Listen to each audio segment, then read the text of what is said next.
Bonjour à tous et bienvenue dans votre nouvel épisode de Ça fait l'actu. Aujourd'hui on est parti à la découverte de cette 88e édition de la fête du citron et plus principalement des coulisses du nettoyage des corsos. Allez, on fait découvrir ça tout de suite en images. Quand on entend parler de corso, on imagine tout de suite un défilé plein de couleurs, dans la joie et la bonne humeur, mais souvent on oublie les équipes qui agissent dans l'ombre afin de nettoyer les rues de la ville après le passage du corso de Menton. Christophe Guéna, directeur du centre technique, revient au micro sur ce travail fondamental. C'est vraiment un travail très méthodique parce qu'il faut qu'on redonne le plus rapidement possible les voies à la circulation.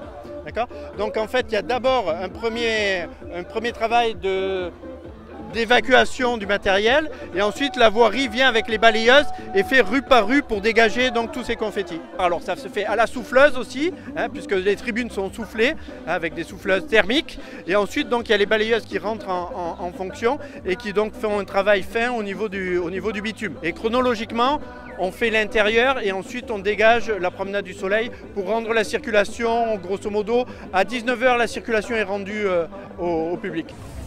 Toutes les équipes de la voirie sont donc mobilisées pour nettoyer le plus rapidement possible. Néanmoins, cette année, le circuit est particulier et fait face à une problématique bien différente. Il n'est pas que là pour faire joli. Alors la problématique, c'est d'avoir fait 15 000 personnes sur ce circuit.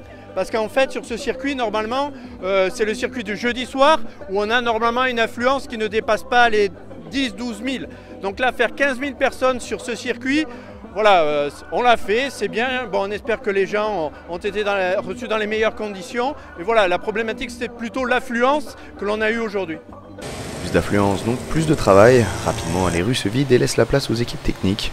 C'est pourquoi le déploiement de ces hommes nous fait rentrer dans une atmosphère presque militaire. Chacun sait ce qu'il a à faire pour redonner aux rues de Menton son bel éclat naturel.